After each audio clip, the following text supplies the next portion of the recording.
다 같이 사도신경으로 신앙 고백하겠습니다.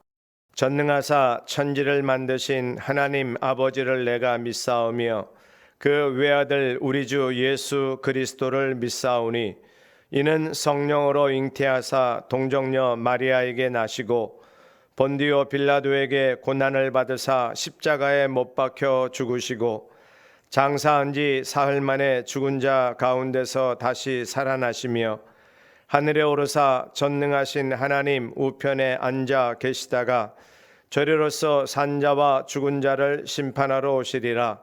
성령을 믿사오며 거룩한 공회와 성도가 서로 교통하는 것과 죄를 사하여 주시는 것과 몸이 다시 사는 것과 영원히 사는 것을 믿사옵나이다. 아멘.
무릇 율법 행위에 속한 자들은 저주 아래에 있나니 기록된 바 누구든지 율법책에 기록된 대로 모든 일을 항상 행하지 아니하는 자는 저주 아래에 있는 자라 하였음이라. 또 하나님 앞에서 아무도 율법으로 말미암아 의롭게 되지 못할 것이 분명하니 이는 의인은 믿음으로 살리라 하였음이라. 율법은 믿음에서 난 것이 아니니 율법을 행하는 자는 그 가운데서 살리라 하였느니라. 그리스도께서 우리를 위하여 저주를 받은 바 되사 율법의 저주에서 우리를 속량하셨으니 기록된 바 나무에 달린 자마다 저주 아래에 있는 자라 하였음이라. 이는 그리스도 예수 안에서 아브라함의 복이 이방인에게 미치게 하고 또 우리로 하여금 믿음으로 말미암아 성령의 약속을 받게 하려 함이라. 계속되는 갈라디아서 말씀을 통해서 율법과 은혜, 예수 그리스도를 통해서 얻는 구원이 율법으로 말미암아 흔들리는 것처럼 공격하고 있는 거짓 교사들, 갈라디아서는 다른 복음이라고도 표현을 했지요. 이 복음에 대한, 예수 그리스도 구원의 은총에 대한 율법을 행하는 것에 대한 그 공격을 오늘도 말씀을 통해서 바울이 강력하게 변호하고 있습니다. 사실 우리는 율법에 무관심합니다.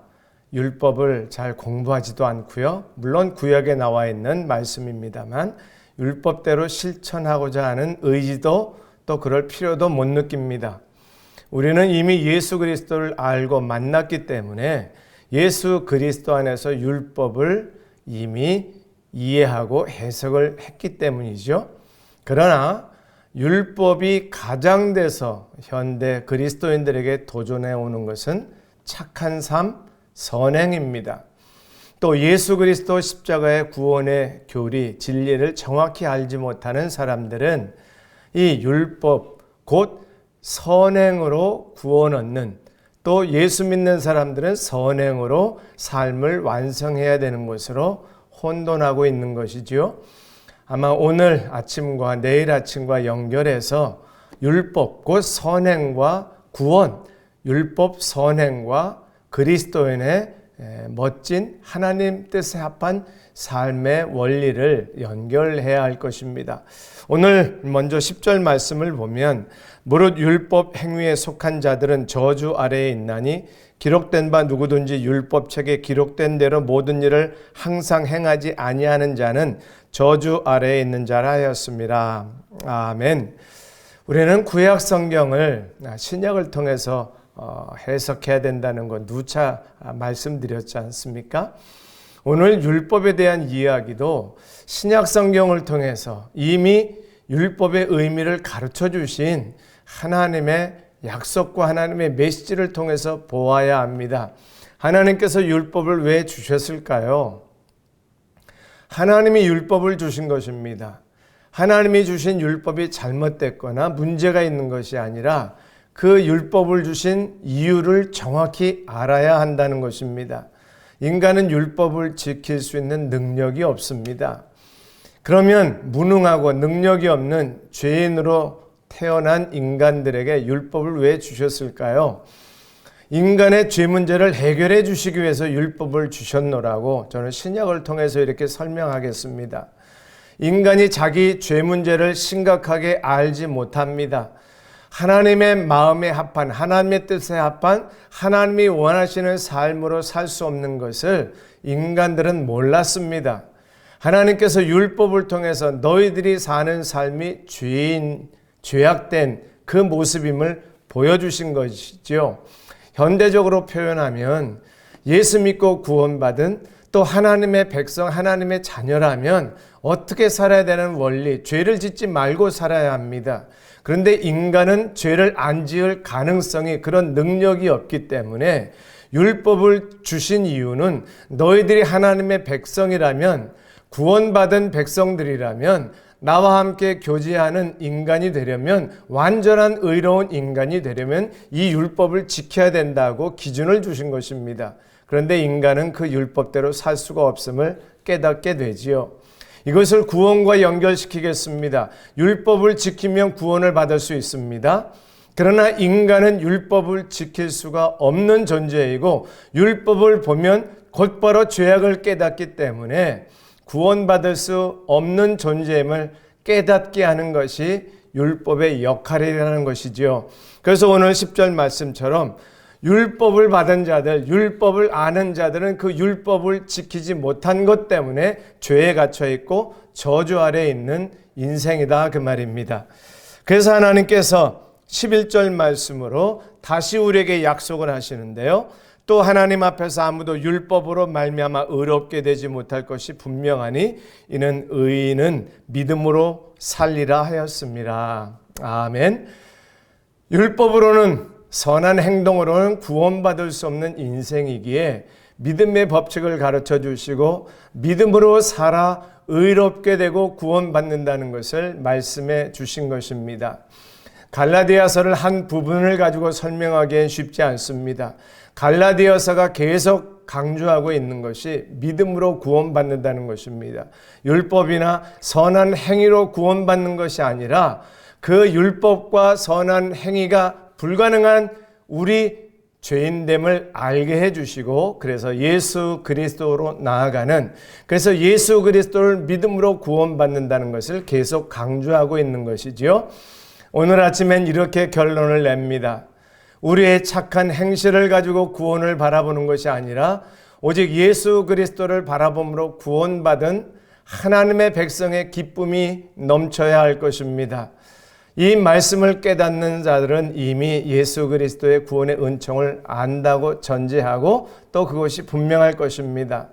나 같은 죄인이 도저히 율법을 지킬 수도 없고 착한 삶의 선왕의 삶을 살 수도 없는 존재가 예수 그리스도가 주시는 십자가의 사랑과 그 용서함의 은총으로 구원받고 죄사함 받았으니 이제 구원받은 은총 속에서 우리의 인생이 어떻게 펼쳐졌는가를 과거를 회상하면서 감사하고 또 앞으로 내가 이 구원받은 기쁨으로 어떻게 살 것인지를 말씀을 통해서 묵상하고 힘을 얻는 삶이 될 수 있기를 바랍니다. 오늘 하루 이렇게 고백하면서 감사하십시다. 하나님, 죄인을 용서받을 수 없는, 선행을 감당할 수도 없는 그런 악한 나를 구원해 주신 주님 감사합니다. 그 은혜 잊지 않겠습니다. 고백하고 감사하고 단문으로 기도하고 단문으로 감사하고 하나님 앞에 더 가까이 나아가는 우리 하루가 될 수 있기를 주의 이름으로 축복합니다. 주님, 나를 구원해 주신 것 감사합니다. 기도하겠습니다. 하나님, 선행으로 율법을 실천함으로 구원받을 수 없는 존재들인 죄인된 우리들을 사랑해 주시고 용서해 주시고 십자가의 보혈로 깨끗게 씻어 주시니 감사합니다. 그 은혜로 오늘 하루 승리케 하여 주옵소서. 예수님 이름으로 기도합니다. 아멘. 주기도문 하겠습니다.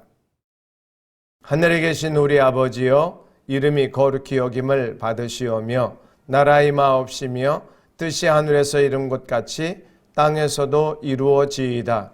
오늘날 우리에게 일용할 양식을 주옵시고 우리가 우리에게 죄 지은 자를 사하여 준 것 같이 우리 죄를 사하여 주옵시고 우리를 시험에 들게 하지 마옵시고 다만 악에서 구하옵소서.